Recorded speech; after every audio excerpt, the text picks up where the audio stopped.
नमस्कार दोस्तों, आपका स्वागत है ममता हिंदी कहानियां चैनल में। यहाँ पर आपको मिलेंगी दिलचस्प और रोचक कहानियां। अगर आपको हमारी कहानियां पसंद आए तो वीडियो को लाइक करें, चैनल को सब्सक्राइब करें और अपने सुझाव कमेंट में जरूर दें। आपके सहयोग से हमारा यह चैनल और भी लोगों तक पहुंच सकेगा। धन्यवाद। बहुत समय पहले की बात है। एक राज्य था जहां राजा मानसिंह का शासन था। उनके राज्य की प्रजा समृद्ध और सभी सुविधाओं से संपन्न थी। वहां किसी को किसी भी प्रकार की तकलीफ नहीं थी। राजा एक कुशल शासक के साथ साथ वीर और दयालु भी था। वह सदैव जरूरतमंदों की सहायता करता और उन्हें आवश्यकता के अनुसार दान देता था।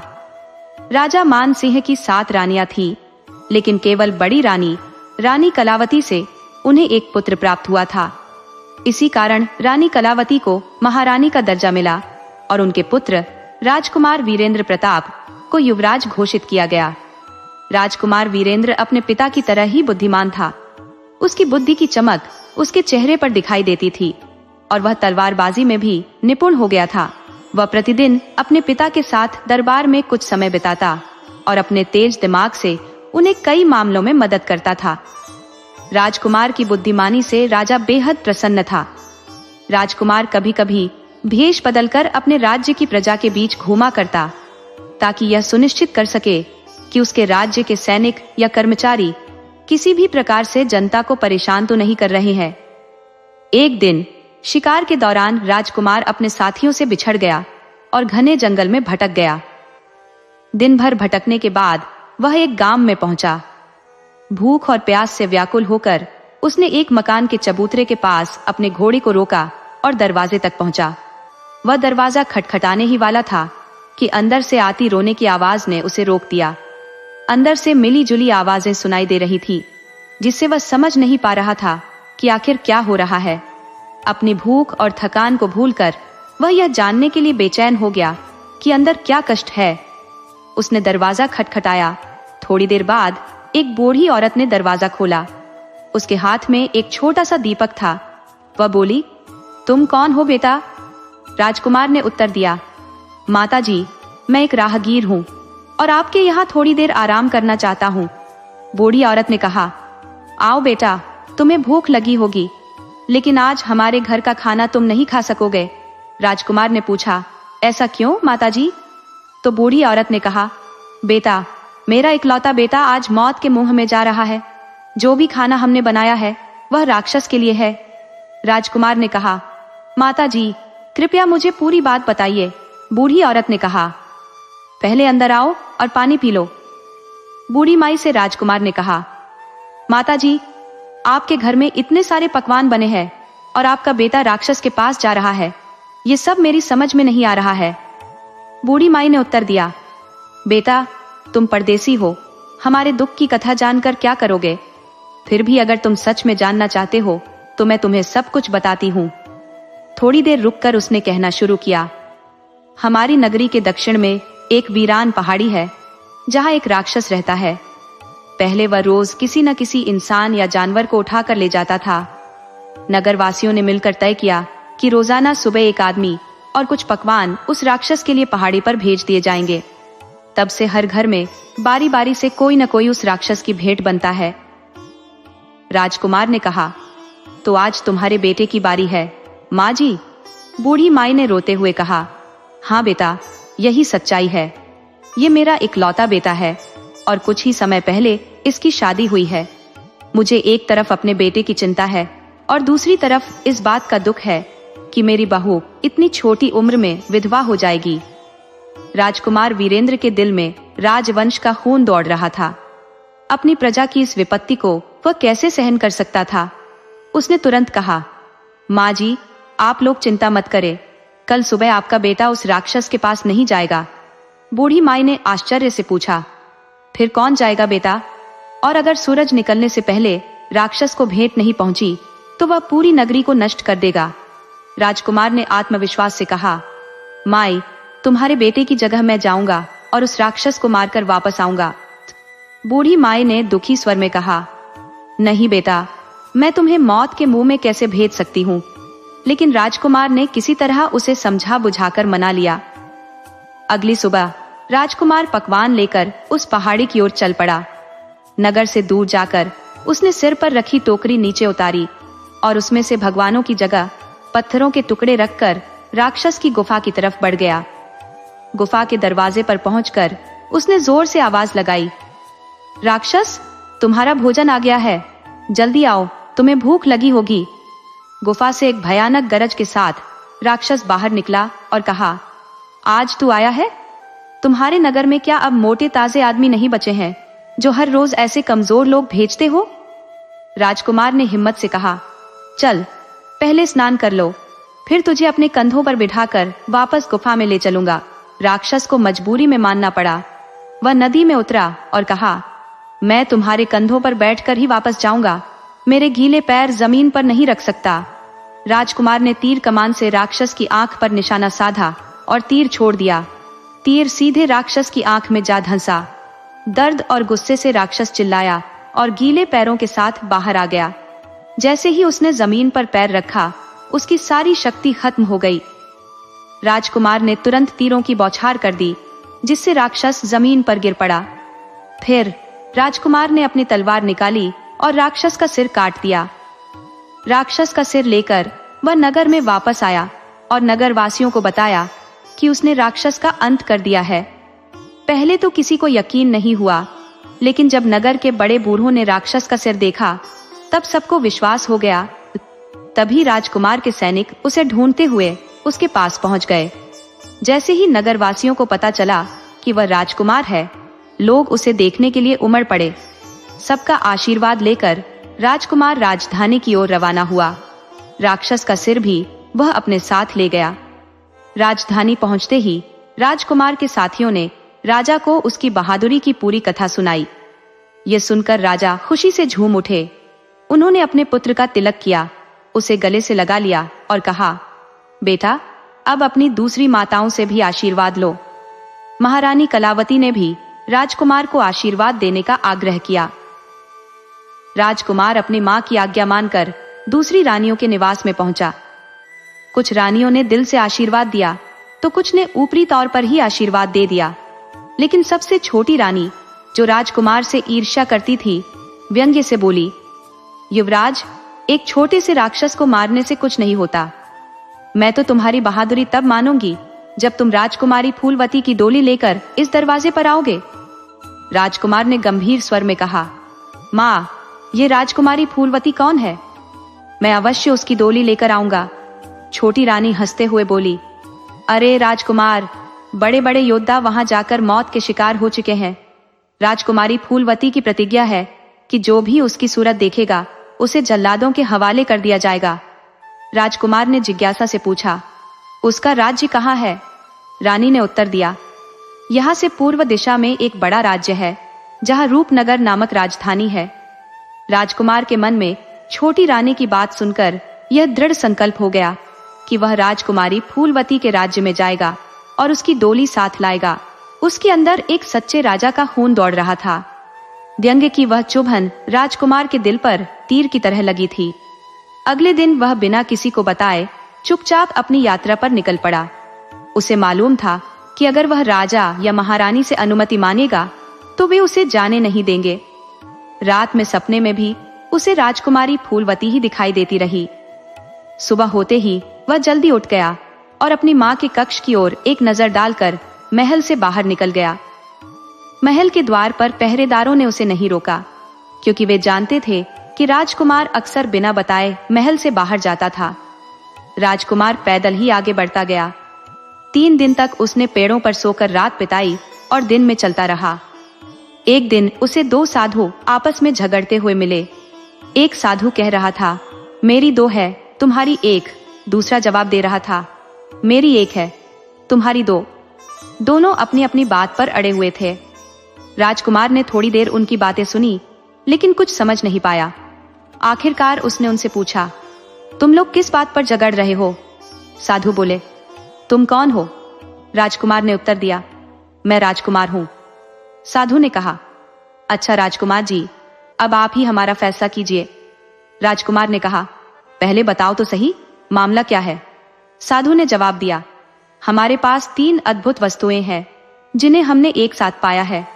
अब हम उनका बंटवारा करना चाहते हैं। राजकुमार ने पूछा, कौन कौन सी वस्तुएं? एक साधु ने अपनी झोली से निकालकर दिखाया। पहली यह जादुई खड़ाऊ है। इस पर सवार होकर अगर हम कहें, खड़ाऊ मुझे वहां पहुंचा दे, तो यह हमें उसी जगह पहुंचा देती है। राजकुमार ने कहा, अच्छा, और दूसरी चीज? साधु ने कहा, यह जादुई थैली है। इसमें अगर हम कहें, थैली मुझे इतना धन चाहिए, तो हमें तुरंत उतना धन मिल जाता है। राजकुमार ने कहा, बहुत बढ़िया। और तीसरी चीज? साधु ने कहा, यह घंटी है। इसे बजाकर अगर हम कहें, घंटी मुझे यह खाना चाहिए, तो वह खाना तुरंत हाजिर हो जाता है। साधु ने आगे कहा, अब आप तय कीजिए कि इनमें से कौन सी 2 वस्तुएं किसे मिलेंगी और कौन सी एक? राजकुमार ने कहा, पहले यह बताओ कि इन वस्तुओं को पाने के लिए तुम दोनों ने क्या किया था? साधु ने कहा, कुछ नहीं किया। ये वस्तुएं हमारे गुरु ने अंतिम समय में हमें दी थी। उन्होंने कहा था, तुम दोनों इन्हें आपस में बांट लेना। राजकुमार ने गंभीरता से सोचा और बोला, तीनों चीजें मेरे पास रख दो। मैं एक तीर पश्चिम की ओर और दूसरा तीर पूर्व की ओर छोड़ूंगा। जो भी उन तीरों को पहले उठाकर लाएगा, उसे 2 चीजें मिलेंगी और दूसरे को 1। अगर तुम्हें यह मंजूर हो तो तैयार हो जाओ। दोनों साधुओं ने हामी भरी और तैयार हो गए। राजकुमार ने धनुष उठाया, दोनों दिशाओं में तीर छोड़े और कहा, 1, 2, 3। दोनों साधु तेजी से विपरीत दिशाओं में भागे। जैसे ही दोनों काफी दूर निकल गए, राजकुमार ने तीनों जादुई चीजें अपने कब्जे में कर ली और आसपास छिपने की जगह तलाशने लगा। वह यह देखना चाहता था कि साधु आपस में कैसे लड़ेंगे। काफी समय बाद दोनों साधु पसीने में भीगे हुए वापस लौटे और राजकुमार को वहां न पाकर हैरान हो गए। एक साधु ने कहा, अरे राजकुमार कहाँ गया? दूसरे ने उत्तर दिया, मुझे लगता है उसने हमें धोखा दे दिया। वह यहीं कहीं छिपा होगा, चलो उसे ढूंढते हैं। दोनों साधु अपनी मूर्खता पर पछताने लगे और राजकुमार को हर तरफ तलाशने लगे, लेकिन राजकुमार एक मिट्टी की गुफा में छिपकर उन्हें देख रहा था। जब वे दोनों थक गए तो वे वहीं रुक गए। एक साधु ने पास के घास के पत्ते को तोड़ा और उसे सूंघा।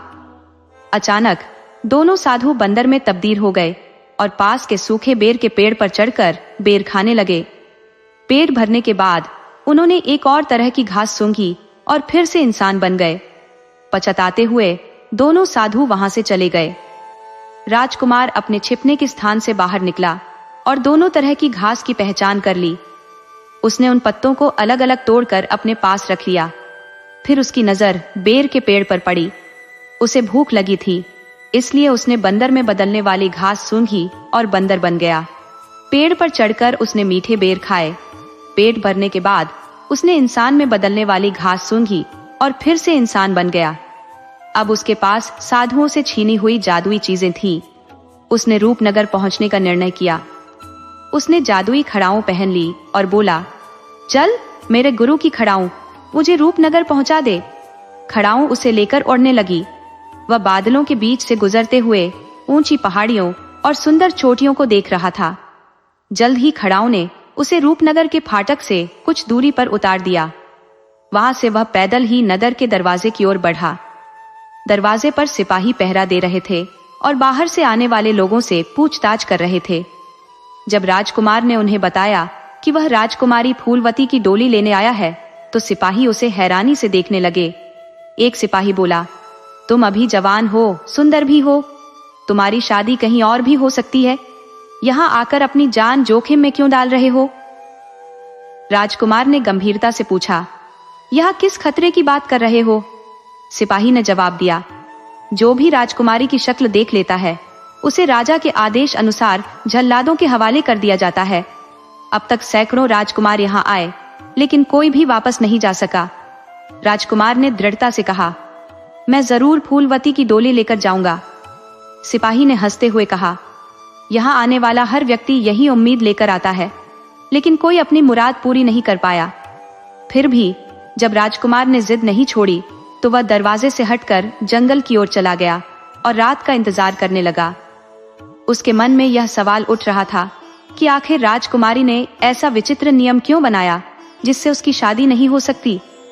राजकुमार ने मन ही मन ठान लिया कि वह राजकुमारी को अपनी प्रतिज्ञा तोड़ने पर मजबूर कर देगा।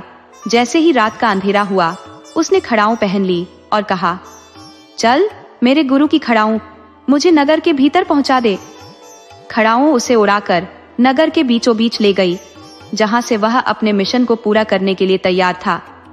शहर की गलियों में भटकते भटकते जब राजकुमार को भूख महसूस हुई तो उसने अपनी जादुई थैली निकाली और बोला, मेरे गुरु की झोली, मुझे भूख लगी है, कुछ बढ़िया खाना दे।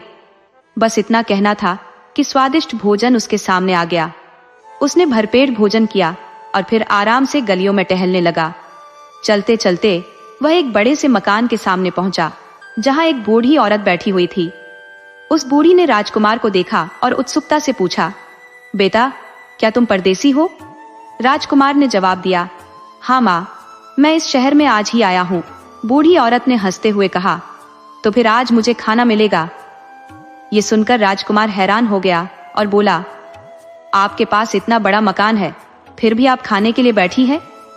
बूढ़ी औरत ने समझाया, बेटा, भगवान की कृपा से मेरे पास सब कुछ है, पर मेरा कोई बेटा नहीं है। जब तक कोई परदेसी मेरे घर आकर खाना नहीं खाता, मैं भी खाना नहीं खाती। कई बार ऐसा होता है कि अगर 2-4 दिन कोई परदेसी नहीं आता तो मुझे भी बिना खाना खाए रहना पड़ता है। राजकुमार ने कहा, तो फिर मैं कुछ दिन आपके पास रुकूंगा ताकि आपको खाना खाने को मिले। बूढ़ी औरत ने उसे प्यार से बुलाया और कहा, पहले हाथ मुंह धो लो और थोड़ा खाना खा लो। भले ही राजकुमार की भूख मिट चुकी थी, पर बूढ़ी औरत का प्रेम देखकर उसने थोड़ा सा खाना खा लिया। फिर उसने राजकुमार के लिए पास ही एक बिस्तर लगाया और बोली, बेटा, तुम कहां से आए हो और कहां जाने का इरादा है? राजकुमार ने जवाब दिया, माँ, मैं राजकुमारी फूलमती से विवाह करने आया हूँ और जब तक मैं उसकी शर्त नहीं तोड़ूंगा तब तक आपके पास ही रुकूंगा। बूढ़ी ने दुखी होकर कहा, अरे बेटा, उस दुष्ट राजकुमारी को भूल जाओ, उसने अब तक सैकड़ों राजकुमारों की जान ले ली है। राजकुमार ने शांत स्वर में कहा, माँ, चिंता मत करो, मैं उसकी डोली लेकर ही जाऊंगा। बूढ़ी ने उसे काफी समझाने की कोशिश की, पर राजकुमार के अडिग निश्चय को देख वह चुप हो गई। रात के अंधेरे में जब बूढ़ी गहरी नींद में सो गई, राजकुमार धीरे से उठा। मकान के आंगन में जाकर उसने अपनी जादुई खड़ाऊं पहनी और बोला, चल मेरे गुरु की खड़ाऊं, मुझे राजकुमारी फूलमती के सोने के कमरे में पहुंचा दे। खड़ाऊं ने उसे उड़ाते हुए राजमहल के ऊपर पहुंचा दिया, जहां राजकुमारी का कक्ष भी था। महल के चारों ओर तलवारें लिए पहरेदार घूम रहे थे, पर राजकुमार आसमान से सीधे नीचे उतर रहा था, इसलिए किसी की नजर उस पर नहीं पड़ी। राजकुमारी के कमरे की खिड़की खुली हुई थी। अंदर पलंग पर राजकुमारी गहरी नींद में सो रही थी। उसकी सुंदरता देखकर राजकुमार मंत्रमुग्ध हो गया। वह बहुत देर तक बस उसे देखता रहा, जैसे कोई जादू की छड़ी उसे बांधे रखे हो। राजकुमार ने धीरे से राजकुमारी का सुनहरा रुमाल उठाया और अपनी जेब में रख लिया। उसकी जगह अपना रुमाल रख दिया। रुमाल के अंदर एक चिट्ठी भी रखी, जिसमें लिखा था, मेरी प्यारी राजकुमारी, मैंने तुम्हारे दर्शन कर लिए हैं। अपनी प्रतिज्ञा के अनुसार तुम मुझे जल्लादों के हवाले कर सकती हो, पर तुम मुझे खोज नहीं पाओगी। मैं कल फिर आऊंगा तुम्हारे लिए गहने और सुहाग का सामान लेकर। तुम्हारा अपना राजकुमार। इसके बाद राजकुमार अपनी खड़ाऊं पहनकर वापस बूढ़ी के मकान में लौट आया और सो गया। सुबह जब राजकुमारी उठी तो उसने देखा कि उसके रुमाल की जगह किसी और का रुमाल पड़ा हुआ है। ये देखकर वह दंग रह गई। राजकुमार की चिट्ठी पढ़ते ही वह क्रोधित हो उठी। पूरे महल में अफरा तफरी मच गई। पहरेदारों को कैद कर लिया गया और पूरे राज्य में उस राजकुमार की तलाश शुरू हो गई। खबर बिजली की तरह पूरे नगर में फैल गई। रात को राजकुमारी के महल पर सख्त पहरा बैठा दिया गया।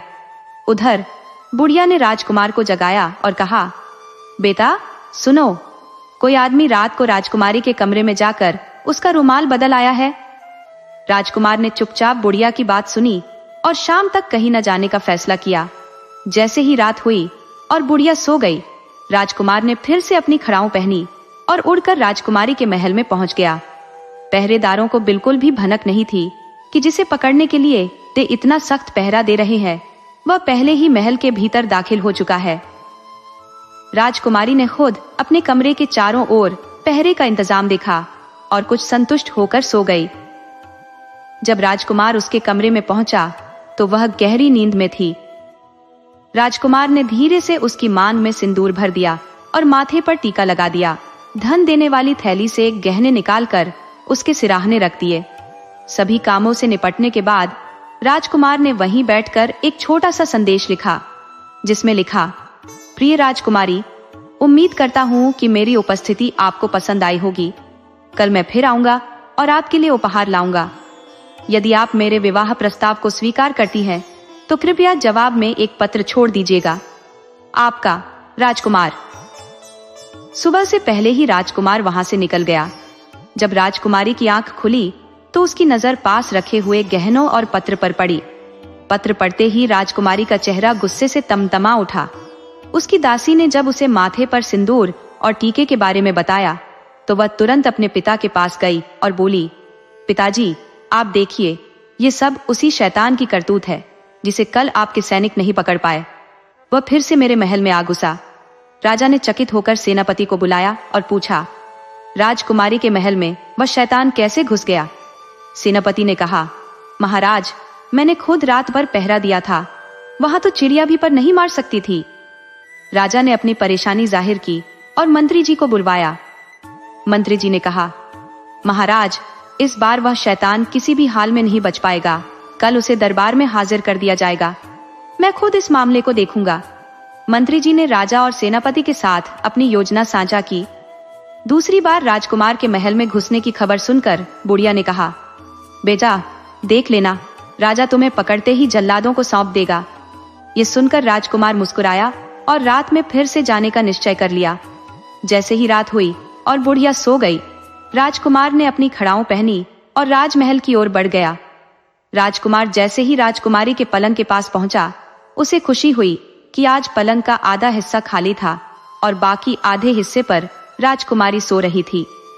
राजकुमार को लगा कि राजकुमारी ने उसका प्रस्ताव स्वीकार कर लिया है, तो वह तुरंत खाली हिस्से पर लेट गया। मगर तभी पलंग की आवाज हुई और वह धड़ाम से नीचे गिर पड़ा। नीचे एक गहरा गड्ढा खोदा गया था जिसमें वह फंस गया। राजकुमारी की नींद खुल गई और उसने हंसते हुए कहा, क्यों, पसंद आया अंदर से बिस्तर? राजकुमार ने मुस्कुराते हुए कहा, हाँ राजकुमारी जी, अब तुम्हें भी मेरा प्रस्ताव मान लेना चाहिए। मैंने तुम्हारे कमल जैसे मुख के दर्शन तीसरी बार कर लिए हैं, जैसा तुमने शर्त रखी थी। राजकुमारी ने ठहाका लगाते हुए कहा, अभी नहीं, अगली बार जब मेरे दर्शन करोगे तब तुम्हारे प्रस्ताव पर विचार करूंगी। फिलहाल तुम यहीं आराम से रहो। सुबह होते ही तुम्हारी मुलाकात जल्लादों से होगी। राजकुमार ने कहा, अगर तुम कहती हो तो मैं जरूर तुम्हारे दर्शन फिर से करूंगा। राजकुमारी ने हंसते हुए कहा, सुबह देखा जाएगा। तुमने मेरी नींद खराब कर दी। अब मैं दूसरे कमरे में सोने जा रही हूँ। राजकुमारी दूसरे कक्ष में चली गई। राजकुमार एक खड़ाऊं पहने हुए था, लेकिन दूसरी खड़ाऊं गड्ढे में गिर गई थी। वह उसे खोजने की कोशिश कर रहा था, जबकि बाहर पहरेदारों की आवाजें सुनाई दे रही थी। एक कह रहा था, आज वह शैतान फंस गया, तो दूसरा बोला, चलो, इसका भी काम तमाम हुआ। उनमें से एक पहरेदार दौड़कर बड़े मंत्री को बुलाने चला गया। कई पहरेदार दरवाजे पर कान लगाए हुए अंदर की आवाजें सुन रहे थे। उसे फौरन निकालकर कैद में डाल दो। मंत्री ने कहा, हुजूर, चिंता की कोई बात नहीं है। वह इस गड्ढे में सारी जिंदगी भी जद्दोजहद करता रहेगा। बाहर निकलना असंभव है। एक सिपाही ने कहा, गड्ढा बहुत गहरा है, वह अब तक अंदर ही हाथ पांव मार रहा होगा। उसे पूरी रात यहीं पड़े रहने दो। इतना कहकर मंत्री चला गया। राजकुमार को बाहर सिपाहियों की बातचीत साफ सुनाई दे रही थी। जब उन्होंने कहा कि उसे सुबह निकाला जाएगा, तो राजकुमार की चिंता थोड़ी कम हुई। उसने जल्दी जल्दी अपनी खड़ाऊं ढूंढने की कोशिश शुरू कर दी। मिट्टी और पसीने से सारा शरीर भारी हो चुका था। आधे घंटे की मशक्कत के बाद उसे दूसरी खड़ाऊं मिल गई। जैसे ही उसने खड़ाऊं पहनी, वह फुर्ती से वहां से भाग निकला। राजकुमार बुढ़िया के घर पहुंचा, कपड़े उतार कर नहाया और चुपचाप जाकर सो गया।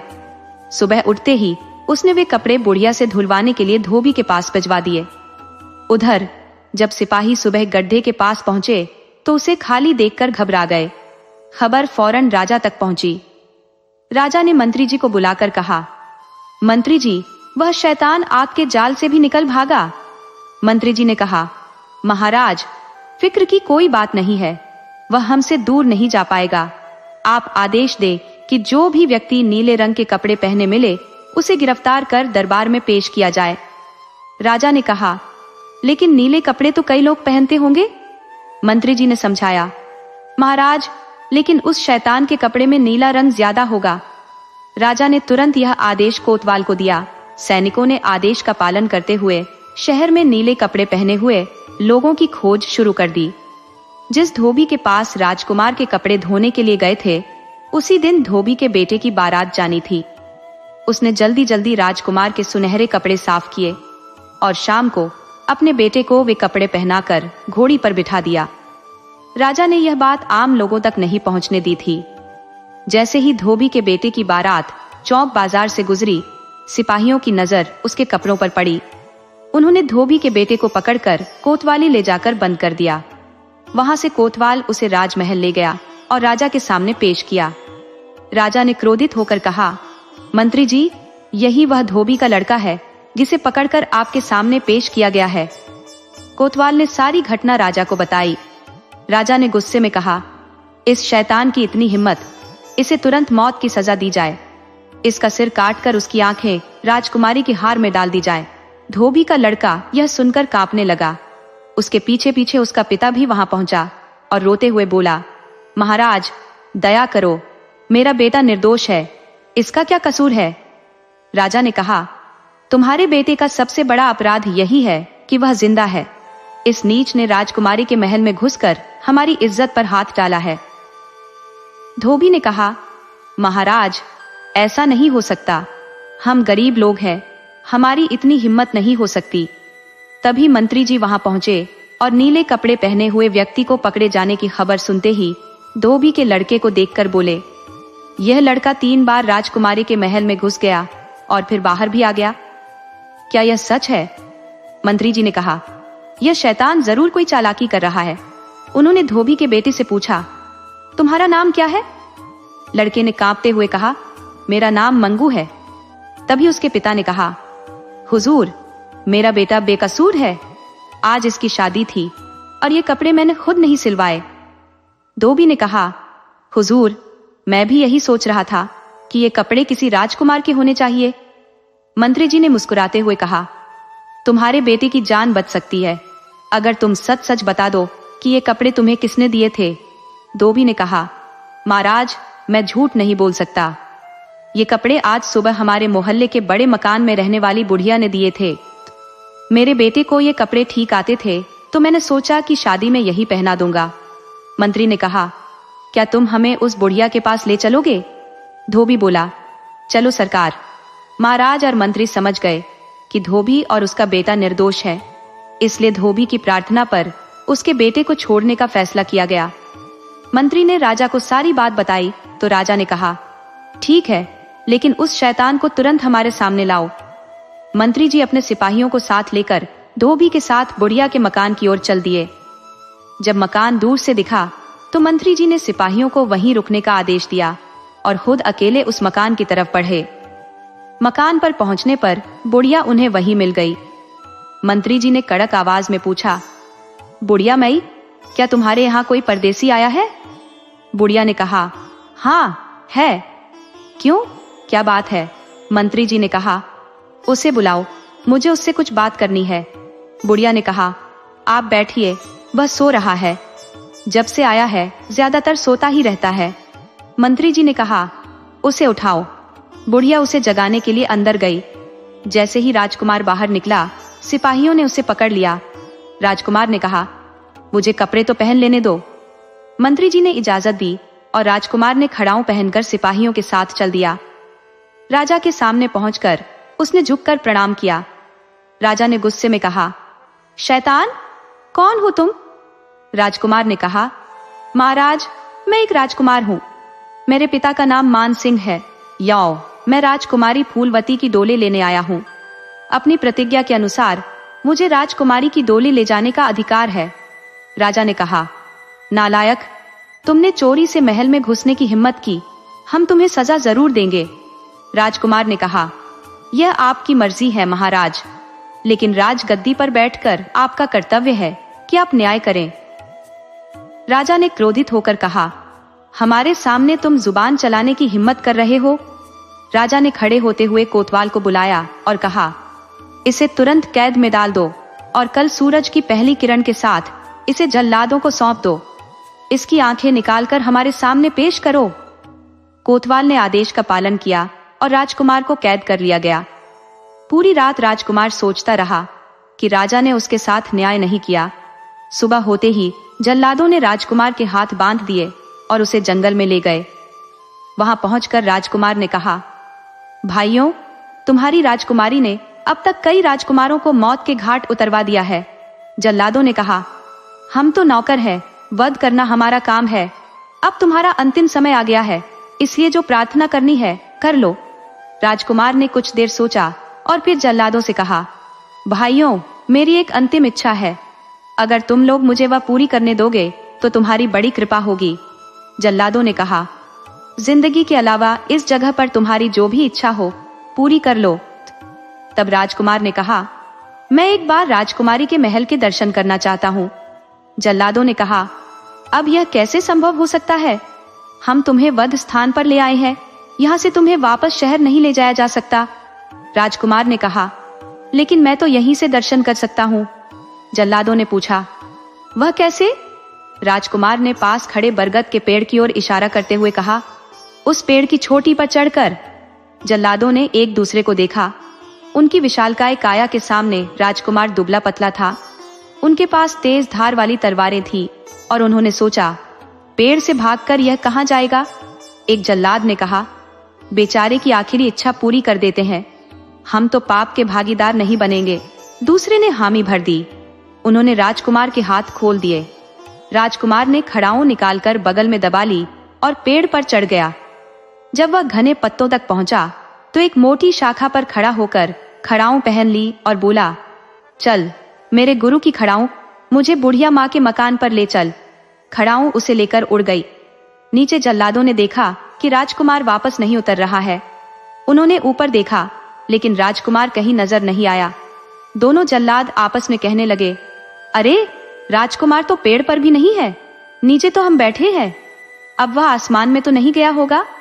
दोनों ने काफी देर तक पेड़ की डाली डाली को खोज डाला, लेकिन राजकुमार कहीं नहीं मिला। अब वे सोचने लगे, अब क्या होगा? जल्लाद ने अपने साथी से चिंतित होकर कहा, अब क्या होगा? दूसरे साथी ने जवाब दिया, अगर राजकुमार की जगह हमारी गर्दन काटी गई तो हमारा क्या दोष है? दोनों कुछ देर खामोश रहे, फिर बोले, एक उपाय हो सकता है। अगर हम किसी हिरण को मारकर उसकी आंखें निकाल लें और राजा को दे दें तो कोई शक नहीं करेगा। दूसरे जल्लाद ने कहा, अगर ये राज्य खुल गया तो क्या होगा? पहले जल्लाद ने जवाब दिया, हम दोनों के अलावा और कौन जानता है। दोनों ने सहमति जताई और काफी कोशिशों के बाद एक हिरण का शिकार किया। उसकी आंखें निकालकर राजा के सामने पेश कर दी। राजा ने उन आंखों को राजकुमारी के हार में पिरो दिया। उधर राजकुमार बरगद के पेड़ से सीधे बुढ़िया माई के घर पहुंचा। बुढ़िया माई ने उसे देखकर राहत की सांस ली और बोली, अरे बेटा, तू आ गया। मैं तो रात भर सो नहीं पाई, मुझे लगा था कि राजा ने तुझे मरवा दिया होगा। राजकुमार ने कहा, नहीं माँ जी, मुझे तो धोखे से पकड़ लिया गया था, पर अब मैं ठीक हूँ। बुढ़िया माई ने सलाह दी, अब तुम अपने देश लौट जाओ बेटा। लेकिन राजकुमार ने कहा, नहीं माँ जी, मैं कुछ दिन और आपके पास रहूंगा। वह शाम तक आराम से सोता रहा और रात को खाना खाकर सोने के बाद राजकुमारी का घमंड तोड़ने की योजना बनाने लगा। आधी रात बीत जाने के बाद जब बुढ़िया माई गहरी नींद में सो गई तो राजकुमार ने धीरे से उठकर उसके पैर छुए और मन में कहा, माँ जी, अब शायद मैं आपके पास वापस नहीं आ पाऊंगा, लेकिन मैं आपको कभी नहीं भूलूंगा। इसके बाद उसने अपनी थैलियां कंधे पर लटकाई, खड़ाऊं पहनी और बोला, चल मेरे गुरु की खड़ाऊं, मुझे राजकुमारी फूलमती के पास ले चल। खड़ाऊं उसे उड़ाकर राजकुमारी के महल के पास ले गई। वहां उसने देखा कि महल के सामने केवल एक ही सिपाही पहरा दे रहा है। राजकुमार चुपके से राजकुमारी के पलंग के पास पहुंचा।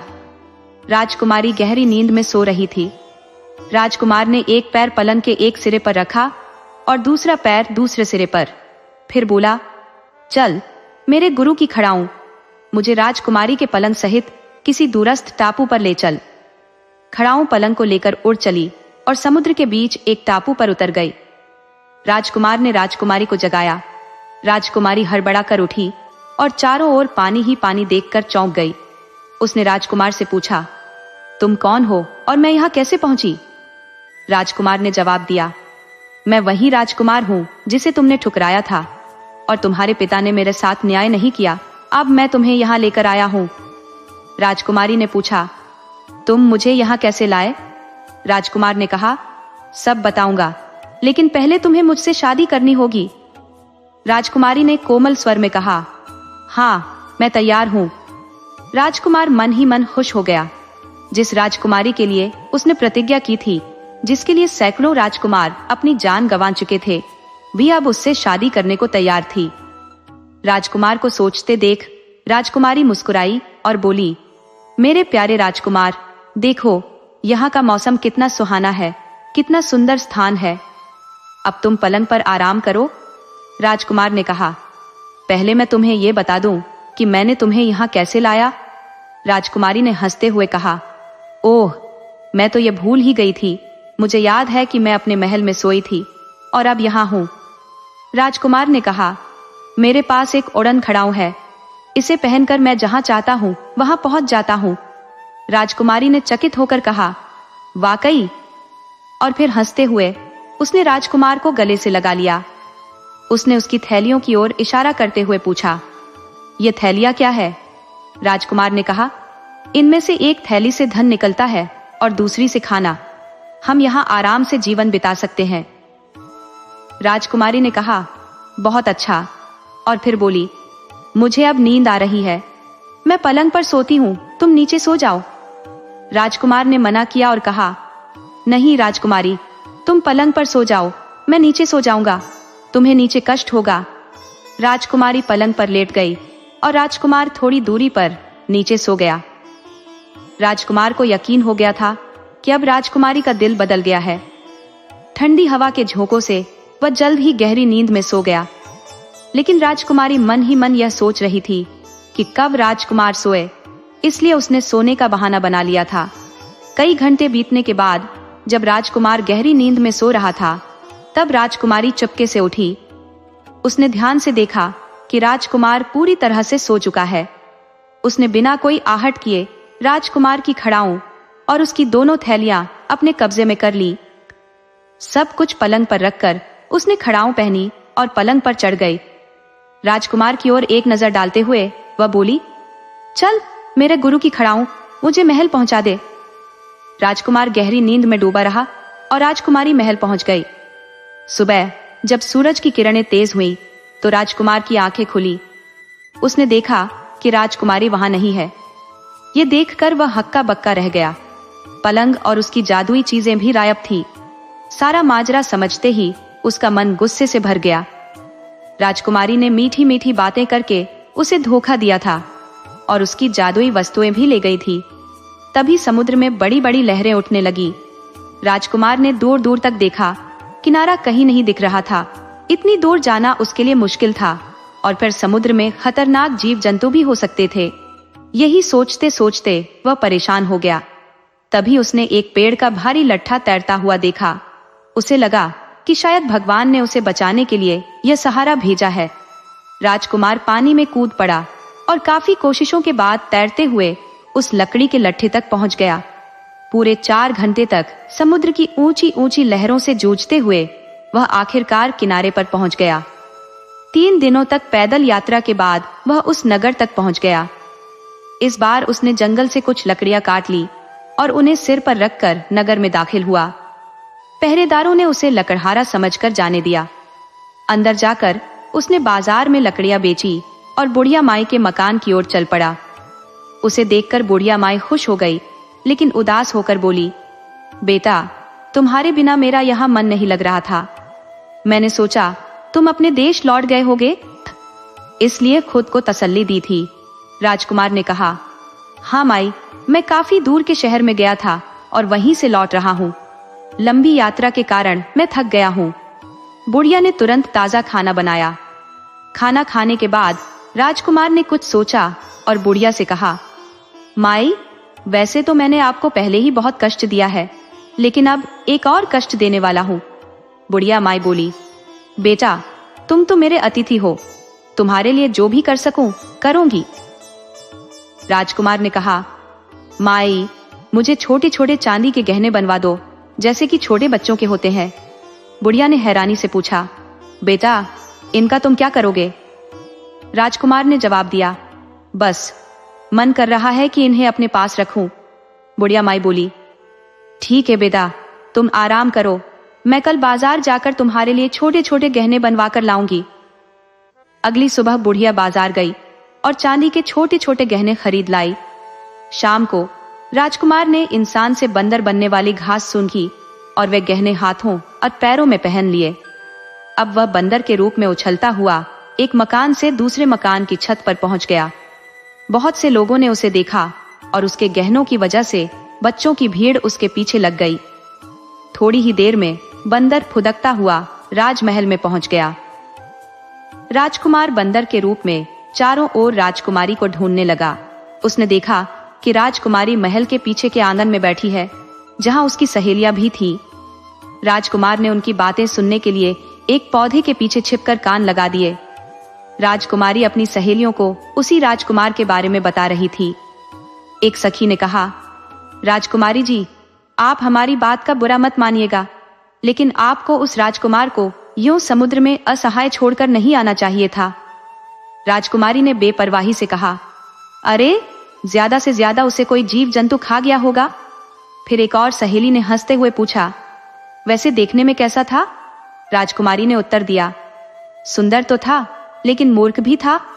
जैसे ही मैंने उससे मीठी मीठी बातें की, उसने सोचा कि राजकुमारी फूलमती उसकी रानी बन जाएगी, लेकिन उसकी नींद में ही मैंने उसकी सारी जादुई चीजें लेकर खुद को महल में वापस पा लिया। जब राजकुमारी वहां से उठने ही वाली थी, तभी राजकुमार एकदम से उसके सामने आकर खड़ा हो गया। चारों ओर लोग बातें करने लगे, अरे देखो, ये बंदर कितना सुंदर है, गहने भी पहने हुए हैं। राजकुमारी की एक सहेली ने कहा, ये तो किसी का पालतू बंदर लगता है। दूसरा बोली, सच में ये बंदर कितना नटखट और चंचल है। बंदर ने नाचना शुरू कर दिया और राजकुमारी और उसकी सहेलियां हंस हंस कर लोटपोट हो गईं। तभी राजकुमारी ने अपने सैनिकों को बुलाया और कहा, इस बंदर को पकड़वाकर महल में रख लो।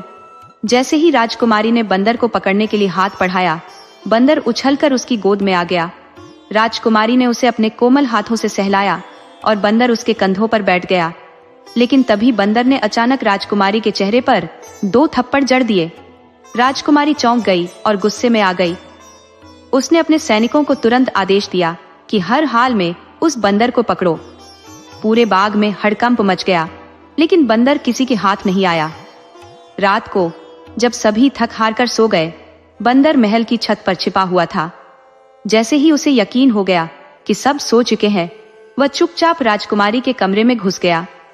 वहां उसने धीरे से घास की पत्तियां राजकुमारी की नाक पर रख दी।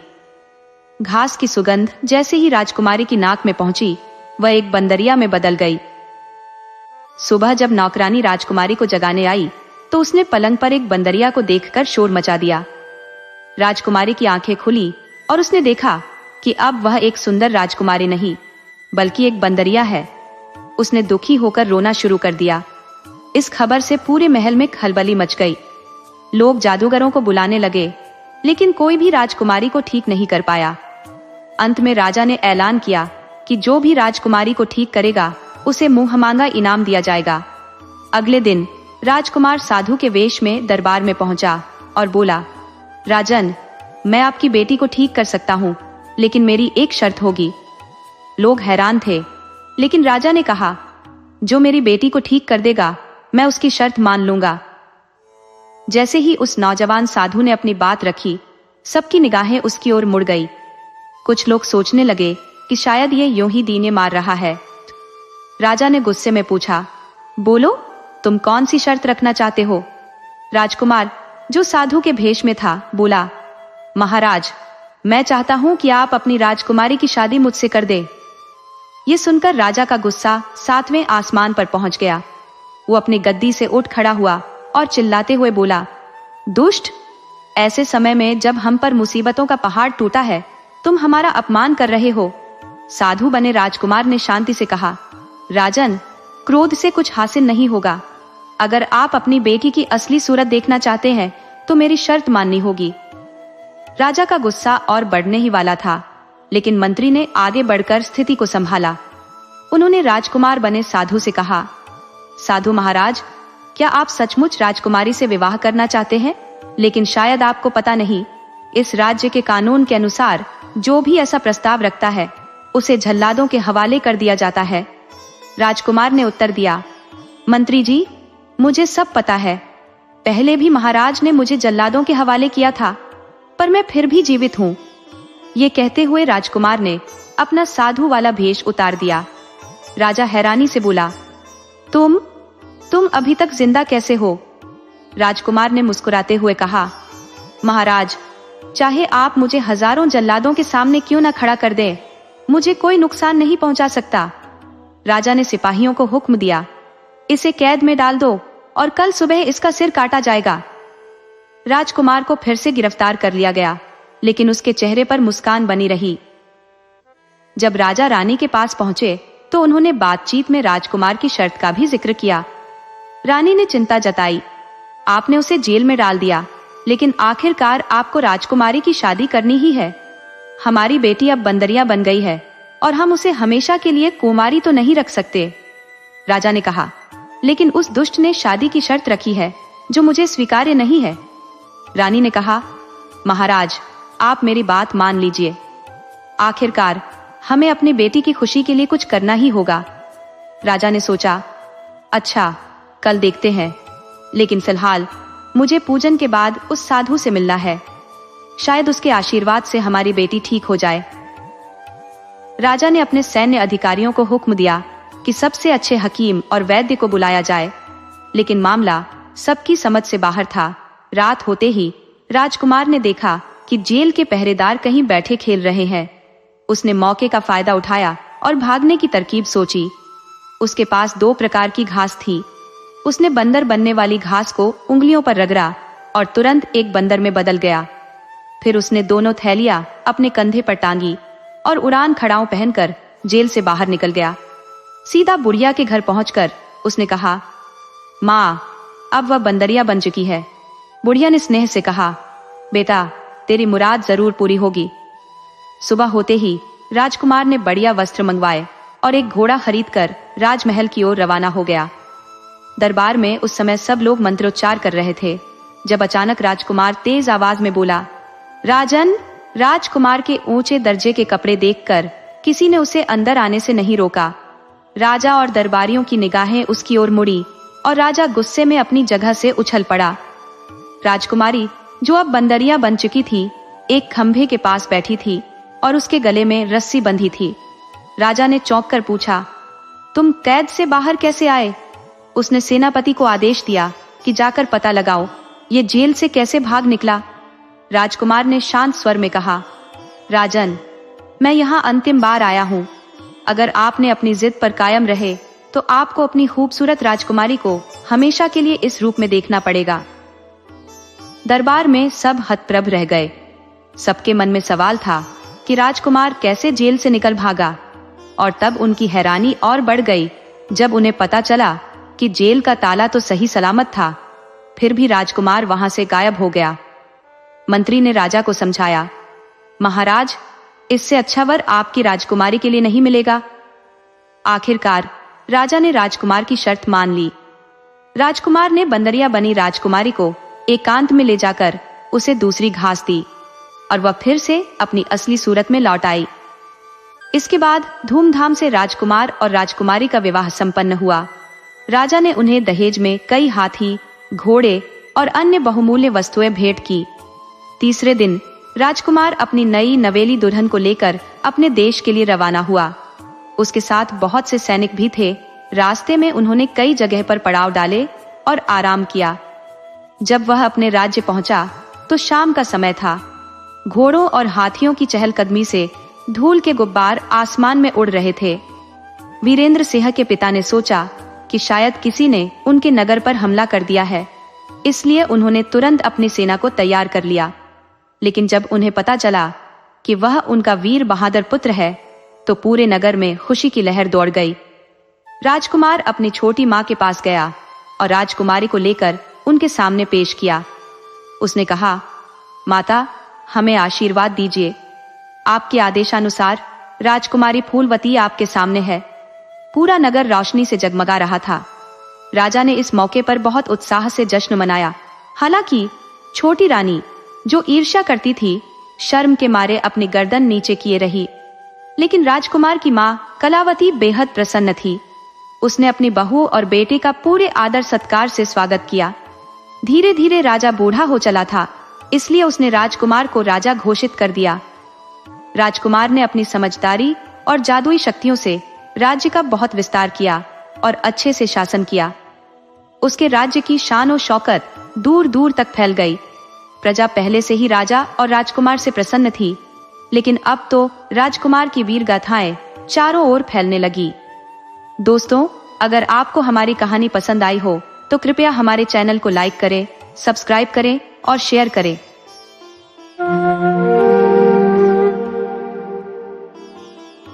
लालाजी आज अत्यधिक उल्लासित थे। उनके मन की प्रसन्नता सीमा से परे थी। कारण यह था कि उनकी छोटी पुत्री सोनम का विवाह महोबा के प्रतिष्ठित कपड़ा व्यवसायी किशोर जी के पुत्र सागर से संपन्न हो रहा था। सागर किशोर जी की प्रथम पत्नी अमृता का पुत्र था।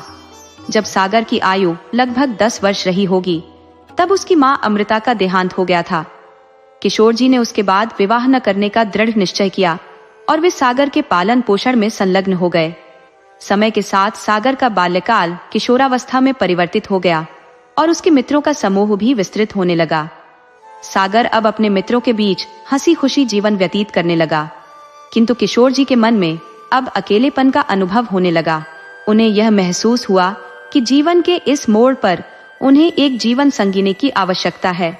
हालांकि इस अवस्था में उन्हें कोई कन्या कौन देगा, यह सोच उन्हें व्यथित करती थी, परंतु उन्होंने मन में आशा बनाए रखी कि संभवतः कोई न कोई जीवन साथी मिल ही जाएगी।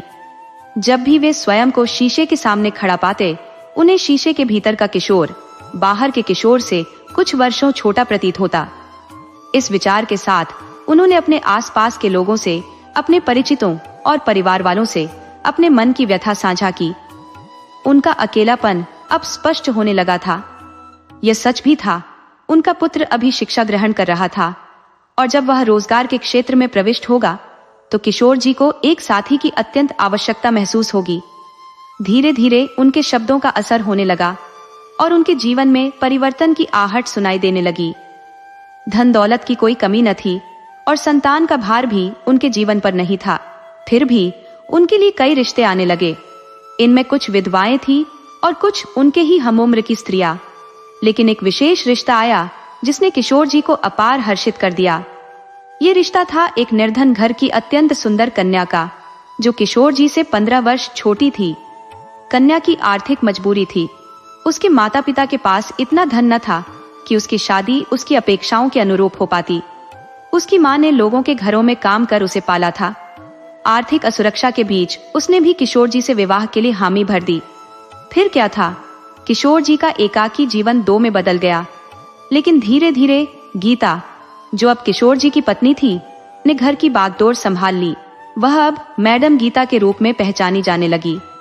किशोर जी कमा रहे थे, लेकिन गीता ने अपनी एक मजबूत पकड़ स्थापित कर ली थी। उनके मायके की आर्थिक स्थिति भी गीता के आने के बाद सुधरने लगी। घर में सागर की स्थिति भी बेहतर हो गई। उसे अब घर पर पका पकाया खाना मिलने लगा और जब वह कोई काम करने की कोशिश करता तो गीता उसे रोक देती और खुद वह काम अपने हाथों में ले लेती। क्योंकि सागर और गीता की उम्र में बहुत अधिक अंतर नहीं था, उनका रिश्ता पारंपरिक माँ बेटे के बजाय मित्रता जैसा हो गया था। विवाह के 2 साल बाद गीता ने एक पुत्र को जन्म दिया, जो अपनी माँ की ही तरह सुंदर था। अब वह बच्चा 5 वर्ष का हो चुका था। सागर ने नौकरी करने के बजाय किशोर जी की दुकान का जिम्मा संभाल लिया था। किशोर जी अब केवल दुकान की गद्दी पर बैठते थे, बाकी का सारा व्यापारिक कार्यभार सागर देखता था। धीरे धीरे सागर के लिए भी रिश्ते आने लगे थे। इसी दौरान लाला जी अपनी बेटी सोनम का रिश्ता लेकर आए। सोनम देखने में बहुत आकर्षक थी और उनका चुलबुला स्वभाव भी प्रभावित करने वाला था। गीता ने सोनम को पहली नजर में ही सागर के लिए चुन लिया। सागर के जीवन में गीता की राय ही सर्वोपरि थी, इसलिए उन्होंने भी सोनम से विवाह के लिए सहमति दे दी। आज सोनम की गोद भराई की रस्म थी। लाला जी प्रसन्न थे कि उनकी छोटी बेटी इतने संपन्न परिवार की बहू बनने जा रही है। वे बोले, अरे नीलम, अंदर की तैयारियां पूरी हो गई? अंदर से आवाज आई, हाँ पापा, सब ठीक है, सोनम भी तैयार है, पर अभी तक वे लोग नहीं आए। लाला जी ने उत्तर दिया, आते ही होंगे, ऐसे कामों में देर तो हो ही जाती है। देखना मंदिर में कोई कमी न हो, मैं और महेश बाहर है। बेटा, राज्य का भी ध्यान रखना, नीलम ने आश्वासन दिया। आप चिंता मत करें पापा, सब समझते हैं। वह तैयार होकर टीवी देख रहे हैं। नीलम और राज की शादी को अभी 2 ही साल हुए थे और ईश्वर की कृपा से नीलम अपने ससुराल में बेहद खुश थी। अचानक खबर आई, नीलम की मम्मी को भेजो, किशोर जी आ गए हैं। 8 बड़ी गाड़ियां थीं जो रिश्तेदारों से भरी हुई थी। सबसे पीछे वाली गाड़ी में सागर की मम्मी गीता, किशोर जी, उनका छोटा बेटा अनूप और घर के कुछ और लोग थे। उनका स्वागत गर्मजोशी के साथ किया गया। गीता हर समय सागर के साथ रहती थी और जब भी कोई सागर या किशोर जी से कुछ पूछता तो उत्तर देने में गीता ही आगे रहती। ये बात नीलम को ठीक नहीं लगी। किशोर जी की ओर से तो चलो ठीक था, परंतु सागर को स्वयं ही जवाब देना चाहिए था। नाश्ते के बाद गीता बोली, हमें जल्दी से बाकी की रस्में पूरी करनी चाहिए, फिर हमें वापस भी जाना है, पर उससे पहले मैं सोनम से मिलना चाहती हूँ। ये सुनकर लाला जी ने नीलम की ओर देखा और सोनम की माँ कुछ परेशान सी हो गई। लाला जी घबराकर बोले, हाँ क्यों नहीं, नीलम, इन्हें सोनम के पास ले जाओ। सोनम गहरे रंग की साड़ी में सजी धजी बेहद खूबसूरत लग रही थी। गीता को अचानक अपने कमरे में देखकर वह चौंक गई। अरे शर्माओ मत, मैं तो बस यूं ही चली आई हूँ। कैसी हो? सोनम ने हल्की आवाज में कहा। जी ठीक हूँ, गीता ने कहा। अच्छा सुनो, तुम ये साड़ी पहन लो, ये तुम्हारे ऊपर ज्यादा अच्छी लगेगी। ये कहते हुए उसने नीलम की ओर एक साड़ी बढ़ा दी। सोनम अभी भी तैयार हो ही रही थी कि गीता फिर से कमरे में आ गई। अभी तक तैयार नहीं हुई? सागर को देर करने वाले काम बिल्कुल पसंद नहीं है। तुम्हें अपनी इस आदत में सुधार करना होगा। नीलम को गीता की बातों से बेहद गुस्सा आ रहा था, लेकिन उसने अपने क्रोध को दबा लिया। सोनम अब पूरी तरह तैयार हो चुकी थी और सबके सामने आकर बैठी थी। गीता बोली, सोनम आओ, मैं बताती हूँ कि क्या करना है। सागर आ गया है। सागर के आते ही गीता ने कहा, अब तुम सोनम को अंगूठी पहनाओ। सागर ने जब अंगूठी पहनाई तो सोनम शर्म से लाल हो गई, लेकिन नीलम ने देखा कि सागर का ध्यान सोनम के बजाय गीता पर ही था। फिर गीता हंसते हुए बोली, सोनम अब तुम सागर को अंगूठी पहनाओ, लेकिन अभी भी समय है, एक बार फिर सोच लो, बाद में मत कहना कि गलती से शादी हो गई। इस पर सभी लोग जोर से हंस पड़े। गीता मजाकिया अंदाज में बोली, अरे भाई मजाक कर रहे हैं, आप लोग तो डर गए। किशोर जी चुपचाप खड़े थे और सागर भी हंस रहा था, लेकिन उसकी निगाहें अब भी गीता की ओर थी। सोनम अपनी नजरें झुकाए मंद मंद मुस्कुरा रही थी। नीलम ने गौर किया कि सागर का ध्यान सोनम से ज्यादा गीता पर था। सोनम ने जब सागर को अंगूठी पहनाई तो नीलम के मन में आया कि वह इस पूरे आयोजन को रोक दे, लेकिन उसने खुद को शांत रखा, यह सोचकर कि अभी कुछ कहना उचित नहीं होगा। जब सभी लोग वापस जाने लगे तो सोनम ने सभी के पैर छुए और हर किसी ने उसे कुछ न कुछ उपहार दिया। गीता ने भी सोनम के लिए एक गले का हार लाया था, जिसे पाकर सोनम की खुशी का ठिकाना नहीं था। चलते चलते गीता ने सागर से कहा, अगर सोनम से कुछ अकेले में कहना हो तो अब भी कह लो, बाद में मत कहना कि मौका नहीं दिया। सागर ने जवाब दिया, अरे मम्मी, सुबह से बातें ही तो कर रहा हूं, अब चलना चाहिए। नीलम यह सुनकर हैरान थी। सागर अपनी होने वाली दुल्हन से बात करने में कोई दिलचस्पी नहीं दिखा रहा था। सबके जाने के बाद नीलम ने अपने पापा से कहा, पापा जी, मुझे सागर की मम्मी का स्वभाव कुछ अजीब सा लगा। पापा ने जवाब दिया, अरे बेटा, वह मजाकिया स्वभाव की है, तुम बेवजह परेशान हो रही हो। सोनम, तुम्हें सागर कैसा लगा? सोनम हल्के से मुस्कुराई, लेकिन नीलम अब भी असमंजस में थी। वह सोनम की बड़ी बहन थी और कई चीजें उसने देखी थी जो उसे चिंता में डाल रही थी। उसने गौर किया कि सागर केवल वही करता है जो उसकी माँ गीता कहती है। पापा जी ने कहा, आजकल ऐसे बच्चे होते ही कहाँ है, इसीलिए तुम्हें ऐसा लग रहा है। नीलम फिर भी चिंतित थी, पर वह चुप हो गई। सोनम और सागर की शादी धूमधाम से हुई। दोनों पक्षों में पैसे की कोई कमी नहीं थी और जमकर खर्च किया गया। नीलम को कई बातें खटक रही थी, लेकिन उसे सुनने वाला कोई नहीं था। सोनम विदा होकर ससुराल आ गई। घर मेहमानों से भरा हुआ था। सोनम के देवर अनु बार बार उसे देखकर भाग जाता और सोनम उसे इशारों से चिढ़ाती। शाम को सोनम की पहली रसोई की रस्म थी। सोनम ने पूरा खाना बनाया। गीता ने खाने की तारीफ करते हुए कहा, खाना अच्छा है, पर सब्जी में नमक थोड़ा ज्यादा हो गया है। सोनम ने सोचा, शायद ये लोग नमक कम खाते होंगे। जैसे ही सागर ने पहला निवाला मुंह में डाला, उसने पूरा खाना वापस थाली में थूक दिया। यह बहुत ज्यादा नमक है, मुझसे नहीं खाया जाएगा। सागर ने खाना छोड़ दिया और कुछ भी नहीं खाया। सोनम का चेहरा फक पड़ गया और वह घबराई सी खड़ी रह गई। इतना नमक कैसे हो गया? सोनम सोच में डूबी थी। उसे रोना आ रहा था, लेकिन कहे किससे? तभी गीता बोली, हो जाता है, धीरे धीरे सबके स्वाद का अंदाजा हो जाएगा। अभी मैं सागर को खीर देकर आती हूं, नहीं तो वह गुस्से में बिना खाए ही सो जाएगा। सोनम ने देखा कि पापा जी बड़े प्रेम से खाना खा रहे थे। वह चुपचाप अपने कमरे में आ गई। उसे अपने मम्मी और नीलम की बहुत याद आ रही थी। वह भूखे पेट रोते रोते सो गई। खीर लेकर उसे खिलाने कोई नहीं आया। ससुराल में थी, इसलिए किसी से कुछ कहने की हिम्मत नहीं हो रही थी। अगले दिन जब सोनम की आंख खुली तो वह घबरा कर उठी। बड़ी हिम्मत जुटाकर कमरे से बाहर आई तो पाया कि पूरा घर खाली था। सागर और पापा जी दुकान पर जा चुके थे। अनूप स्कूल चला गया था और गीता दहेज में मिला सामान खोलकर देख रही थी। सोनम ने डरते डरते पूछा, मम्मी जी, सब लोग कहाँ हैं? गीता ने बिना ध्यान दिए कहा, बेटा, सब लोग फुर्सत में नहीं है। शादी का घर था, इसलिए दुकान भी 2-4 दिन से बंद थी। आज से सब अपने काम पर लौट आए हैं। सोनम ने कहा, मम्मी जी, पापा जी का खाना तो आपने बना दिया होगा। मुझे उठने में देर हो गई। अगर आप एक बार आवाज दे देती तो मैं तुरंत उठ जाती। गीता ने तीखे स्वर में कहा, सोनम, जब मैं इस घर में आई थी तो मेरी तो सांसें भी नहीं चलती थी, फिर भी समय पर उठ जाती थी। तुम्हें अब उठाना पड़ेगा। अब तुम्हारी शादी हो चुकी है, अपनी जिम्मेदारियों को खुद समझो। सोनम चुप हो गई। मम्मी के घर में तो कई बार वह देर से उठती थी और मम्मी कभी कुछ नहीं कहती थी। शायद ससुराल का यही मतलब होता है। शाम होते होते सोनम ने कई बार गीता से बात करने की कोशिश की, लेकिन हर बार गीता ने उसकी बातों को बस हाँ या ना में ही खत्म कर दिया। शाम को सोनम ने पूछा, मम्मी जी, आज खाना क्या बनेगा? गीता ने कहा, तुम अपने कमरे में जाओ, मैं खुद खाना बना लूंगी। सागर ने कहा है कि आज रात का खाना मैं ही बनाऊं।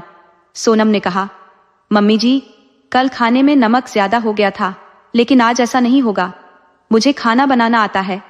गीता ने ठंडी आवाज में कहा, खाने का स्वाद नमक से ही आता है, और कल के खाने का तो तुम्हें पता ही है। इस बार जब अपने मायके जाओ तो ठीक से सीख कर आना। अभी तुम यहां से चली जाओ। अगर सागर ने तुम्हें यहां देखा तो वह मुझसे नाराज हो जाएगा। सोनम निराश होकर अपने कमरे में चली गई। उसने सोचा, कितना अच्छा होता अगर मैं अपना मोबाइल साथ लेकर आई होती। कम से कम मम्मी और दीदी से तो बात कर लेती। दीदी ने कहा भी था कि मोबाइल साथ ले जाना, पर मम्मी ने मना कर दिया था। और बेवकूफी सोनम ने खुद की थी। जब मम्मी ने कहा, नहीं नहीं, ससुराल है, वहां सबके साथ घुलना मिलना जरूरी है, हम सागर के फोन से ही तुम्हारी खबर लेते रहेंगे। उसने भी मम्मी की बात मान ली और बिना मोबाइल के ही आ गई। ये सही नहीं था। कुछ देर बाद सागर और पापा जी घर आ गए। माँ, खाना लगा दो, बहुत भूख लगी है, सागर ने रसोई में जाकर कहा। गीता ने जवाब दिया, खाना तैयार है। सोनम भी रसोई में आ गई। मम्मी ने कहा था कि ससुराल अपना घर है, फिर यहाँ अपना सा क्यों नहीं लग रहा था? गीता ने सबको खाना परोसा और सोनम को समझ नहीं आ रहा था कि वह क्या करे। सबके खाने के बाद उसने बर्तन धोए और अपने कमरे में चली गई। उसे नींद नहीं आ रही थी। कमरे में न टीवी था और ना ही मोबाइल। पापा ने जो टीवी दिया था वह गीता माँ ने अपने कमरे में लगा लिया था। तभी किसी की आहट सुनकर सोनम ने दरवाजे की ओर देखा। सागर खड़े थे। सोनम सहम गई। इन 2 दिनों में इतना कुछ हो गया था कि सागर को देखकर खुशी नहीं, डर लग रहा था कि कहीं कोई गलती ना हो जाए। सारा दिन क्या किया? सागर ने पूछा। कुछ नहीं, सोनम धीमी आवाज में बोली। माँ के काम में हाथ बटाया करो। जब सुबह गया था तब भी माँ रसोई में थी और शाम को लौटकर भी वही देख रहा हूं, सागर ने कहा। सोनम क्या कहती? सागर वही कह रहे थे जो उन्होंने देखा था। थोड़ी देर में सागर गहरी नींद में खर्राटे भरने लगे।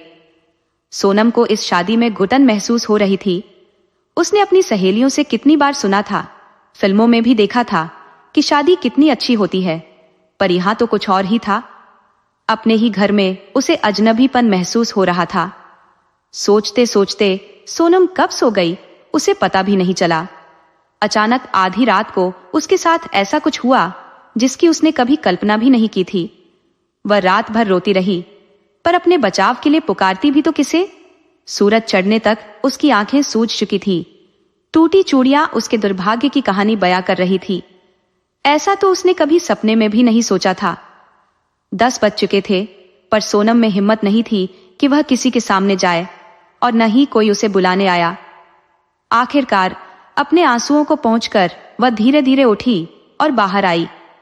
गीता मम्मी मार्केट के सामान के साथ बैठी थी। आओ बेटा, इतनी देर तक सोती रही? नानी जी ने मजाकिया लहजे में कहा। गीता बोली, अरे मम्मी, आजकल के बच्चे रात भर जागते हैं, इसलिए देर तक सोते हैं। सोनम यह सब चुपचाप सुन रही थी।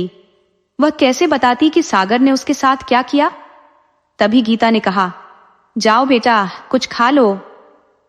1 हफ्ते की शादी के बाद पहली बार किसी ने ससुराल में उसे खाने के लिए कहा था। वह रसोई की तरफ चली गई, शायद थोड़ा सुकून पाने की उम्मीद में। रात के खाने में बस 1 रोटी और बासी सब्जी थी। सोनम में इतनी ताकत नहीं बची थी कि वह खुद के लिए कुछ और बना सके। जैसे ही उसने पहला निवाला मुंह में रखा, उसकी आंखों से आंसू बहने लगे। वह रो पड़ी। अचानक उसने अपने सिर पर किसी का स्पर्श महसूस किया। वह नानी जी थी। चुप हो जाओ सोनम, आज की बात है। कल तुम्हारे पापा जी तुम्हें लेने आ रहे हैं। अगली बार जब आओ तो खुद को मानसिक रूप से मजबूत करके आना। नानी जी के शब्दों का अर्थ सोनम अब अच्छी तरह से समझ चुकी थी। नानी जी ने उसके लिए चाय बनाई और दोनों ने साथ में चाय पी। चाय पीते हुए नानी जी ने सोनम को किशोर जी और गीता की शादी की पूरी कहानी बताई। अगली रात भी उसके साथ वही घटित हुआ जिसने उसे और भी अधिक अंदर से तोड़ दिया। सुबह जल्दी ही उसकी नींद खुल गई क्योंकि आज उसके पापा उसे लेने आ रहे थे। घड़ी में सुबह के 4 बज रहे थे। उसने देखा कि सागर अपने बिस्तर पर नहीं था, लेकिन उसने ज्यादा ध्यान नहीं दिया और अपनी आंखें फिर से बंद कर ली। घर के सभी लोग गहरी नींद में सो रहे थे।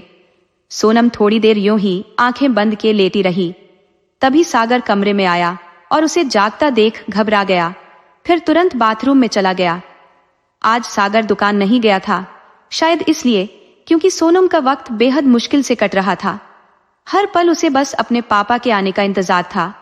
वह बार बार घड़ी देख रही थी, जैसे समय उसकी बेचैनी को और बढ़ा रहा हो। करीब 11 बजे थे जब उसे बाहर गाड़ी रुकने की आवाज सुनाई दी।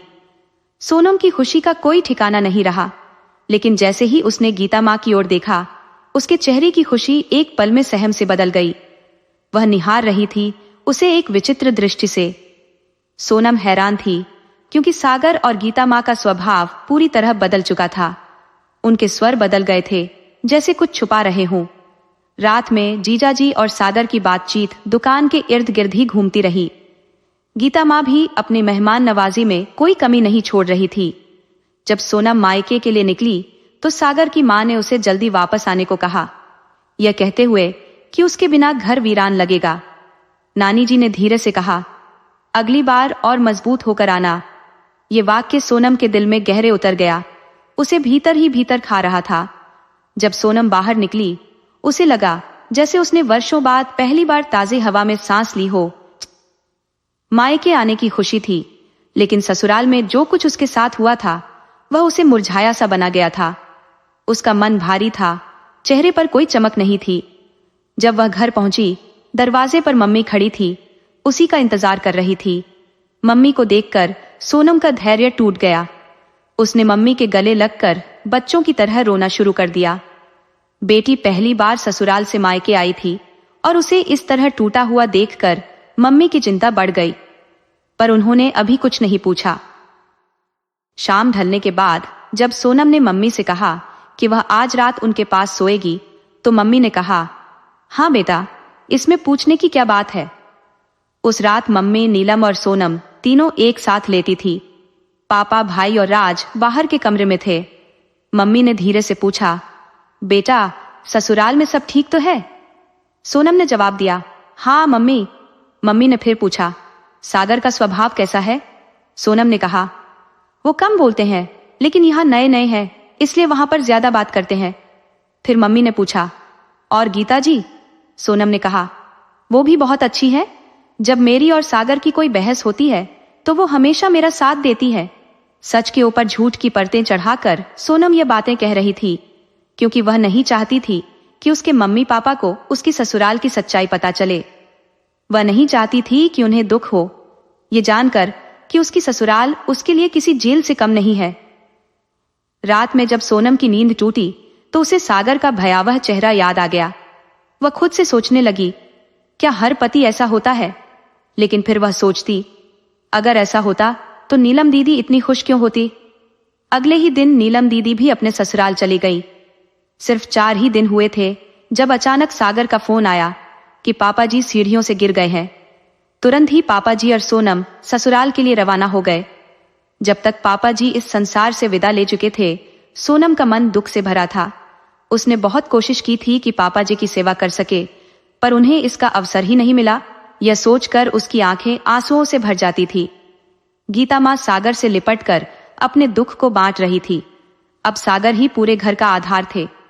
अनूप तो अभी छोटा था, वह भी पापा जी के अंतिम समय में उनसे दूर नहीं हो पाया। अंतिम संस्कार की क्रिया के बाद सोनम के पापा चले गए और जैसे ही यह कर्मकांड समाप्त हुआ, मम्मी जी का बर्ताव बदलने लगा। मम्मी जी ने छोटी छोटी बातों को लेकर शिकायतें शुरू कर दी, कभी खाने की गुणवत्ता पर तो कभी सफाई के अभाव पर। 13वें की विधि भी बहुत सीमित रूप से की गई, जिसमें सिर्फ कुछ ही लोग शामिल हुए और सोनम के मायके से किसी को भी निमंत्रित नहीं किया गया। सोनम सागर की बेरुखी सहन नहीं कर पा रही थी। जो सोनम कभी हंसी खुशी से भरी रहती थी, वह अब कुछ ही महीनों में बिल्कुल शांत हो गई थी। गीता माँ तानों के बिना कुछ नहीं कहती और सागर उससे केवल वही बातें करते जो उनके आवश्यक होती। रात को वह कमरे में तो आते, पर सुबह कब चले जाते सोनम को पता ही नहीं चलता। एक रात जब रात के लगभग 2:30 बजे थे, सोनम की नींद अचानक टूट गई। उसने देखा कि सागर बिस्तर पर नहीं थे। इतनी रात को वह कहां जा सकते हैं? सोनम उठकर बाहर निकली। पूरे घर में अंधेरा था। उसे समझ नहीं आ रहा था कि सागर कहां गए। उसके कदम धीरे धीरे गीता माँ के कमरे की ओर बढ़े। उसने सोचा, शायद माँ को पता हो कि सागर कहां है। जैसे ही उसने दरवाजे को हल्का सा धक्का दिया, दरवाजा खुल गया। सामने सागर और गीता माँ बैठे थे। सोनम ने पूछा, आप यहां? मैं आपको पूरे घर में ढूंढ रही थी। गीता माँ ने तीखे स्वर में कहा, क्या मुझे अपने बेटे के पास आने के लिए तुमसे पूछने की जरूरत है? सोनम ने घबराते हुए कहा, नहीं मम्मी जी, ऐसा कुछ नहीं है। बस मैंने इन्हें अपने पास नहीं देखा तो डर गई। सागर ने कहा, ठीक है, मैं आता हूं। और सोनम अपने कमरे में लौट आई। उसके मन में अनगिनत सवाल घूम रहे थे। यदि सागर को नींद नहीं आ रही थी तो वे उसे जगा सकते थे, लेकिन उसे अकेले छोड़कर मां के पास क्यों गए? कुछ ही देर में सागर कमरे में आए और सोनम ने उनसे कहा, मैं आपसे कुछ बात करना चाहती हूं। सागर ने ठंडी आवाज में कहा, अभी सो जाओ। सोनम ने फिर कहा, आप मम्मी जी के साथ तो बातें कर रहे थे। सागर यह सुनते ही गुस्से में आ गए और सोनम के गाल पर जोर से 2 थप्पड़ जड़ दिए। सोनम को यह उम्मीद बिल्कुल भी नहीं थी। सागर के इस रूप को देखकर वह स्तब्ध रह गई। तभी उसे नानी जी की बात याद आई। अगली बार जब आना तो मजबूत होकर आना। सोनम समझ गई कि अब उसे भी कठोर होना पड़ेगा। अगले दिन वह सुबह सुबह उठकर नहा धोकर रसोई में नाश्ता बनाने लगी। जब तक सब उठे, नाश्ता तैयार हो चुका था। वह सागर के लिए नाश्ता लेकर उनके कमरे में गई। न जाने क्या हुआ, सागर ने उसी कमरे में नाश्ता किया और फिर दुकान पर चला गया। उसके जाने के बाद सोनम जब रसोई में आई, तब तक गीता माँ नाश्ता कर चुकी थी और अनूप भी स्कूल जा चुका था। गीता माँ ने उसे देखा और बोली, सोनम, एक काम करो, अपने सारे गहने मुझे दे दो। क्यों मम्मी जी? सोनम ने हैरान होकर पूछा। गीता माँ ने कहा, अभी तुम्हारी नई नई शादी हुई है, गहनों की देखभाल में तुम्हें मुश्किल होगी। सोनम ने दृढ़ता से जवाब दिया, मम्मी जी, मैं अपने गहनों की देखभाल खुद कर सकती हूँ। रक्षाबंधन करीब था और सोनम के मन में अपने मायके जाने की खुशी थी। 4 महीने बीत चुके थे और वह दिन गिन रही थी कि कब मम्मी पापा से मिलने का अवसर मिलेगा। उसकी माँ का कभी कभी फोन आता था और माँ ने बताया था कि कुछ ही दिनों में उसका भाई भी घर आ जाएगा। सोनम ने अपना सामान भी तैयार कर लिया था। एक दिन वह सागर से कहने लगी, सागर, रक्षाबंधन है और भैया आ रहे हैं, मैं कम से कम 15 दिनों के लिए मायके जाऊंगी। सागर ने ठंडे स्वर में कहा, यह मुझे नहीं, माँ को बताओ, वे जितने दिन कहेंगी उतने ही दिन के लिए जाओ। सोनम को यह बर्ताव पसंद नहीं आया और उसने कहा, ठीक है, पर आप मुझसे ऐसे मत बात करें, मैं आप सबकी बहुत इज्जत करती हूं। सागर गुस्से में आ गया और ताना मारते हुए बोला, जुबान चलाने लगी हो? उसने जैसे ही हाथ उठाया, सोनम ने उसका हाथ पकड़ लिया और झटक दिया। सोनम ने कहा, बस सागर, अब बहुत हो गया, मैंने बहुत सह लिया, लेकिन मैं अब बेवकूफ नहीं हूं। मैं अच्छे से समझती हूं तुम्हें और तुम्हारी गीता माँ को। सागर को सोनम का ये रूप देखकर गुस्सा आ गया और उसने उस रात सोनम को जमकर मारा। अगले दिन जब सोनम कमरे से बाहर निकली तो उसने गीता माँ के कमरे से सागर की आवाज सुनी। गीता कह रही थी, मुझे लगता है सोनम को हम पर शक हो गया है। सागर झुंझलाकर बोला, मैंने तुमसे कहा था कि इस शादी के लिए मना कर दो, लेकिन तुमने मेरी एक नहीं सुनी। अगर थोड़ा इंतजार कर लेते तो आज यह मुसीबत हमारे सिर पर ना होती। अब तो किशोर भी नहीं रहे और हमारी जिंदगी आराम से कट जाती। इतना कहने के बाद गीता ने सिर झुका लिया। सागर ने कहा, कितना अच्छा होता अगर सिर्फ तुम, मैं और हमारा बेटा अनूप होते। मुझे हमेशा से डर था कि कहीं वह बूढ़ा आदमी सोनम को सब कुछ न बता दे, लेकिन तुमने उसे ठिकाने लगा दिया। सोनम यह सुनकर सन्न रह गई। उसकी दुनिया जैसे एक ही पल में बदल गई थी। वह सागर के सामने आकर खड़ी हो गई और जोर से चिल्लाई, सागर, तुम्हें जरा भी शर्म नहीं आई? ये औरत जो तुम्हारी मां बनकर आई और तुम्हें जरा भी शर्म नहीं आई कि उस इंसान ने तुम्हारे लिए अपना भरोसा जताया और तुमने उसे मार डाला। गीता ने क्रोध में आकर सोनम के बालों को जोर से खींचा और चिल्लाई, चुप रहो, उस बूढ़े ने मुझसे शादी कर मेरी जिंदगी तबाह कर दी। पैसा था मगर उसे मेरी कीमत समझने कभी नहीं आई। जब भी मैं उसके साथ सड़क पर निकलती थी, लोग मुझ पर हंसते थे, और जब सागर की आंखों में मेरे लिए प्रेम की झलक देखी, तब मुझे एहसास हुआ कि मैंने अपने जीवन में कितनी बड़ी भूल कर दी। लेकिन फिर एक दिन मैंने उस गलती को सुधार लिया। सोनम ने कहा, तुम्हें शर्म आनी चाहिए, इसमें शर्म की क्या बात है? गीता ने गुस्से में सोनम को धक्का मारते हुए कहा, तुमने जो गलती की है उसकी सजा तुम्हें मिलेगी। उसने सोनम को जमीन पर गिरा दिया और सागर ने भी बेरहमी से उस पर लात और घूंसों की बौछार कर दी। अनूप, जो यह सब देख रहा था, डर के मारे कांपने लगा। गीता ने सागर से कहा, इसे अभी आग लगा देते हैं, वरना यह हमारे जीवन में तबाही मचा देगी। इसके घर वालों से कह देंगे कि खाना बनाते समय हादसा हो गया। सागर अधमरी हालत में पड़ी सोनम को घसीटते हुए रसोई में ले जाने लगा और गीता मिट्टी का तेल लेकर आ गई। अनूप दरवाजे के पीछे छिपा सब देख रहा था, पर डर से कुछ समझ नहीं पा रहा था। अचानक वह दरवाजा खोलकर बाहर भाग गया। ठीक उसी वक्त सोनम का भाई अजीत उसे लेने आ गया। अनूप दौड़कर उससे लिपट गया और जोर जोर से रोने लगा। अजीत को कुछ समझ नहीं आया। उसने अनूप को गोद में उठाया और घर के अंदर गया। अंदर का दृश्य देखकर वह स्तब्ध रह गया। अजीत की आवाज सुनकर सोनम धीरे से बोली, भैया बचा लो, और फिर बेहोश हो गई। इतने में अनूप ने बाहर से पड़ोसियों को बुला लिया। अंदर का नजारा देखकर सभी दंग रह गए। लोगों ने गीता और सागर को पकड़ लिया और उनकी पिटाई कर दी। सोनम को अस्पताल पहुंचाया गया और पुलिस को सूचना दी गई। सोनम, अनूप और अजीत के बयान और बाकी लोगों की गवाही के आधार पर गीता और सागर पर किशोर जी की हत्या और सोनम की हत्या की कोशिश का आरोप सिद्ध हो गया। दोनों को उम्र कैद की सजा सुनाई गई। दोस्तों, यह कहानी हमें यह सिखाती है कि बेटियों की शादी ब्याह के मामले में बहुत सोच समझकर कदम उठाना चाहिए। किसी के बाहरी दिखावे से प्रभावित होकर निर्णय नहीं लेना चाहिए। हर चीज की पूरी तरह से जांच पड़ताल करने के बाद ही इस तरह के फैसले लेने चाहिए, ताकि किसी की जिंदगी बर्बाद न हो।